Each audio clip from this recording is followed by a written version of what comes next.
Ayer terminó el plazo para presentar indicaciones al proyecto de reforma laboral. Sin embargo, desde la oposición, además de ingresar más de 100 indicaciones, aseguraron que ni siquiera a la nueva mayoría le gusta el proyecto. Queremos profundizar en este y otros temas. Para eso estamos junto a la senadora de la Democracia Cristiana, que es integrante de la Comisión de Trabajo, Carolina Goich.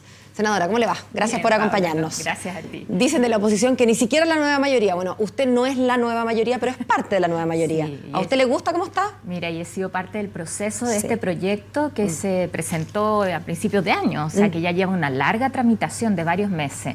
Y yo te diría que mayoritariamente estamos contentos con el proyecto, estamos contentos con las indicaciones que presentó el gobierno, que las tiene que presentar porque ahí nosotros no tenemos iniciativa. Los parlamentarios no podemos presentarlas, sino que tienen que venir con la firma de los ministros respectivos de la presidenta en todas las materias que tienen que ver con negociación colectiva.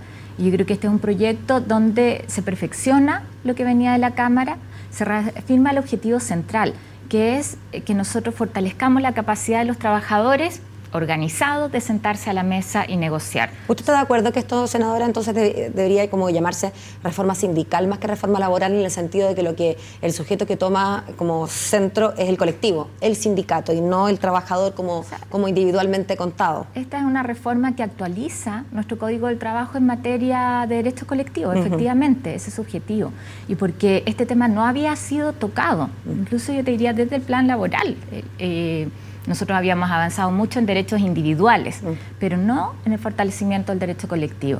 Y yo entiendo que hay a quienes le molesta. Esto significa que efectivamente se reconoce a los trabajadores y los trabajadores individualmente no pueden sentarse a la mesa en igualdad de condiciones con su empleador, sino que tienen que hacerlo en conjunto.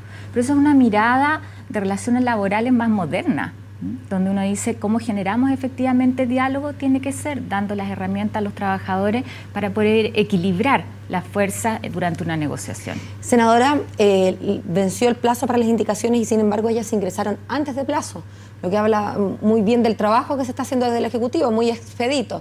Y sin embargo sabemos que el ministro Burgos, ministro del Interior, no las conoció sino hasta que fueron presentadas. ¿Cómo se explica eso? ¿Qué pasó con el mito de esta dupla, esta collera de Hacienda e Interior? No tuve la oportunidad ayer de conversar con el ministro Burgos. Lo que sí te puedo decir es que tuvimos previo a la presentación de las indicaciones una serie de reuniones, largas jornadas entre los senadores de Hacienda y de Trabajo de ambas comisiones de la nueva mayoría, con la ministra Rincón, ministra del Trabajo, con el ministro Valdés, como ministro de Hacienda, con sus equipos, o sea, un gobierno muy coordinado. Pero Burgos no figura. Yo no he escuchado al ministro Burgos decirle, me parece que acá están los ministros sectoriales.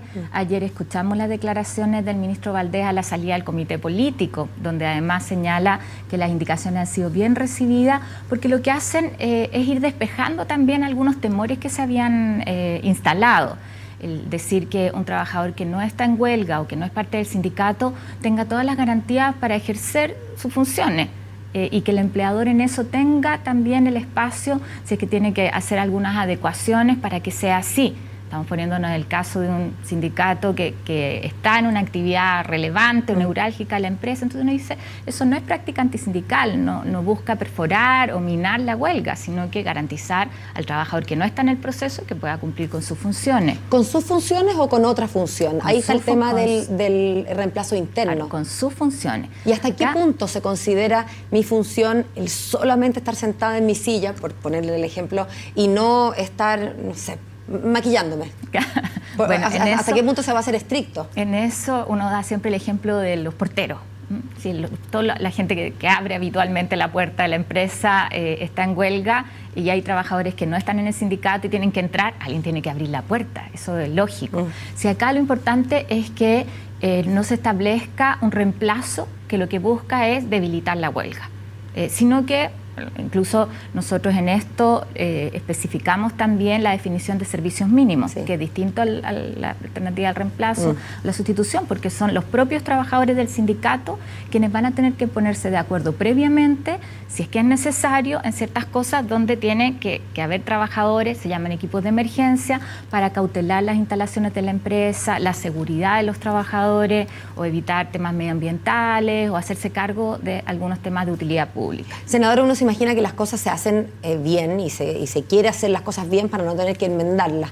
Pero ¿a qué se refiere el senador Walker de su partido cuando él dice que en este caso, a diferencia de la reforma tributaria, no nos podemos equivocar, que los efectos son irreversibles?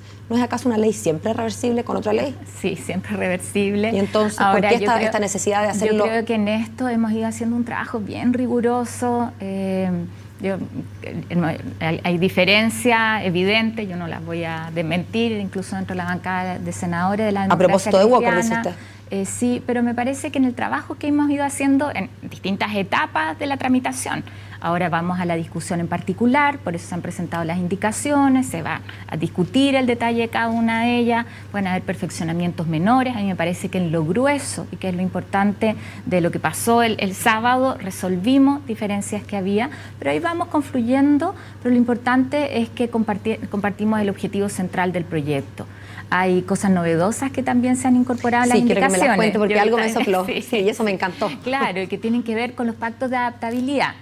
Hoy día se permite pactar fuera de la negociación colectiva, eso es parte de las indicaciones, jornadas especiales, también hay un banco de horas extraordinarias que tú puedes acomodarlo pensando en la gente en el turismo o en ciertas cosas que tienen estacionalidad y que te interesaría poder trabajar un poquito más con horas extraordinarias. Es como banco en el sentido que uno puede girarlas antes, girarlas después, guardarlas en la cuenta de ahorro. Las puedes acumular y mover dentro de un trimestre, porque también ahí establecimos ciertos límites para que no se preste para un abuso, para aumentar la jornada en forma permanente. Pero hay una tercera modalidad que tiene que ver con que tú puedas disminuir los días de la semana que trabajas. Hoy día son 5 o 6, que puedan ser 4, y con 3 días de descanso, que para muchos es atractivo esa posibilidad. Aunque implique, por supuesto, a aumentar la jornada de esos 4 días. Claro, pueden ser hasta 12 horas.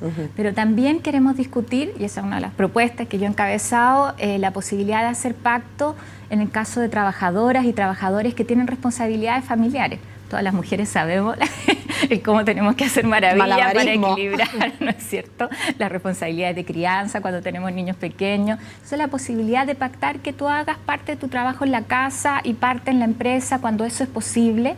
¿Y cuál es la gracia del pacto? Es que esto se hace con el sindicato, en empresas que tengan más de un 30% de trabajadores sindicalizados, y que eso de alguna manera garantiza el que el pacto no signifique mermar tus condiciones de trabajo, que no sean en condiciones de mayor precariedad, sino que justamente respondiendo a lógicas más modernas. Hay muchas cosas que tú probablemente puedes hacer con un computador y enviarlas desde tu casa, y que eso vaya siendo un acuerdo según las funciones que tú cumples, según los objetivos que tienes en tu trabajo. Senadora, para terminar, ¿cuál cree usted que va a ser la indicación o el punto más discutido dentro de esta reforma? O sea, sin duda ha sido el tema del reemplazo interno. Y yo quiero en eso destacar las indicaciones que acordamos, el reiterar ahí que se garantiza el que una persona que no está en la huelga pueda ejercer sus funciones, pero nosotros necesitamos tener huelga efectiva.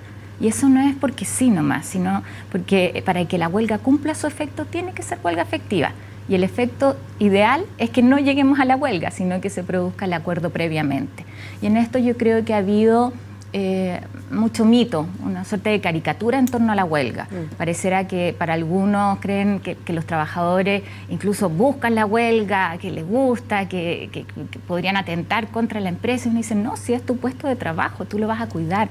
La huelga significa costos no solo en términos de la producción, sino también para los trabajadores que durante esos días no reciben su remuneración. Claro. Entonces, aquí el foco no está puesto en la huelga, sino que en cómo justamente la huelga efectiva es disuasivo suficiente o incentivo suficiente para que el acuerdo se produzca antes. Bien, vamos a quedar atentos, senadora, cómo se desempeña entonces, cómo se lleva a cabo esta discusión a propósito de las tantas indicaciones que han llegado.